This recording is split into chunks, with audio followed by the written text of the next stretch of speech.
بزرگترین نعمت الله همین است که قلبت همیشه در یاد الله سبحانه و زندگی میکند. بدون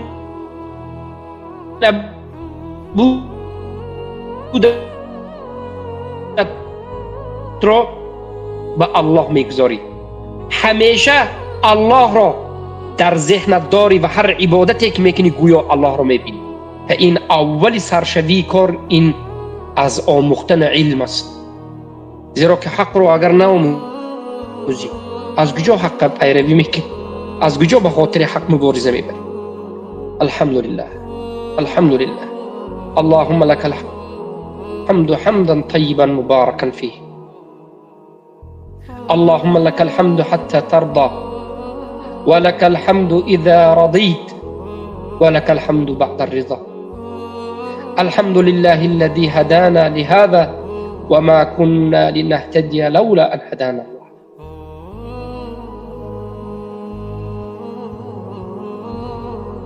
الله أكبر. ای کاش قلب‌های ما را این گمراه گشته ها دیده می توانستند که چقدر خوشبخت و سعادتمند است.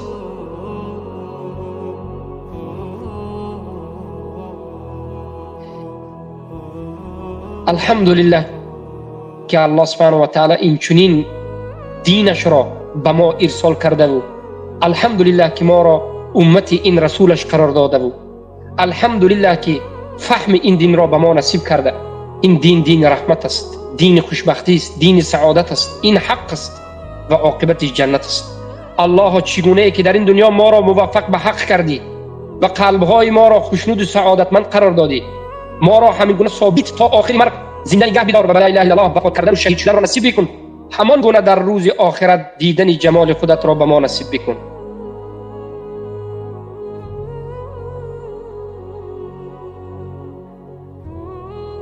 به شفاعت رسولت محمد علیه الصلاة و السلام ما را نصیب بکن.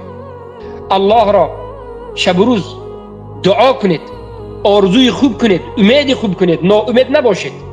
الله سبحانه و تعالی خیلی هم غنی و بی‌نیاز و بای هست. هر چیزی که طلب کردید الله میدهد و برای الله هیچ این در ملک الله تاثیر نمیگذارد. گمان خوش داشته باشید.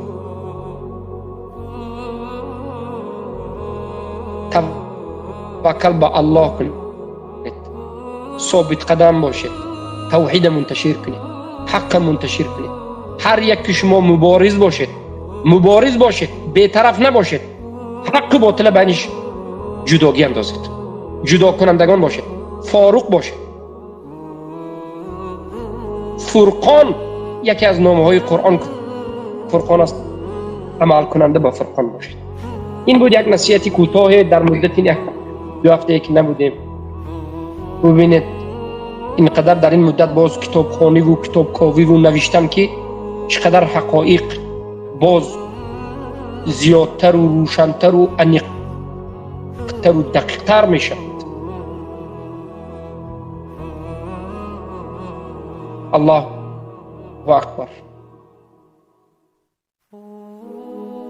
الله اکبر. یک 6 سال پیش ما وقتی که به یک ایده از حزبی ها بحث و مناظره کرده بودیم، آنها را شکست دادیم. شیخ ابو عبدالرحمن حفظه الله شاهدان همراه بودیم، 2 نفر. بالاخره آنها شکست خوردند، حزبی ها شکست خوردند و گفتند که شما حقید. ما گفتیم پس چرا شما اگر ما حق باشیم انا شکست خوردید، شما ما را حق میگید، چرا همراهی ما نمیشید؟ میگن که گفتند که شما تنهایید، یعنی بیکسید. یک دوم، شاید در آینده حالا شما جوانید، در آینده باز فکرهایتون را عوض میکنید. ما در اونجا گفتیم که دین، این اعتقاد ما اجتهادی نیست، این دین است. برعکس یقین میکنیم. آنها در حیرت میمونند که چخیل. ببینید از آن روز تا امروز در همه همون مسائلی که ما با اون مشرکین بحث و مناظره کرده بودیم، یقینمون ده ها صدها مراتب باز زیادتر شده است. دلیل هایمان زیادتر و قویتر و روشنتر و واضحتر و قطعیتر شده است و خودمان باز یقینتر شده است. الحمدلله. اگر کم بوده باشیم در اون روز، امروز هزارها نفری. این رحمت الله است سبحانه و تعالی. همه این رو ما باید از الله دانیم. این از الله است، این رحمت الله است. ما گمراه شده ها رو تحقیر نکنیم، آنها رو مسخره نکنیم، بلکه به آنها و تمام ملایمی، آداب و اخلاق حقیقت رو رسون. حقیقت رو رسون.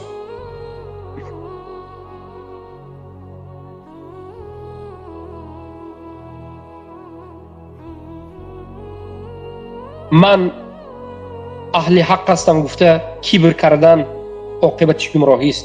من اهل حق هستم گفته دیگرها رو نظرگیری نوکری کردن و مسخره کردن خودش گمراهی است. همین حقی که به شما رسید به دیگرها رسانید. شما دعا کنید که الله سبحانه و تعالی حق رو در شما و شما رو با حق نگه دارد. این است نجات. بارک الله فیکم. برگر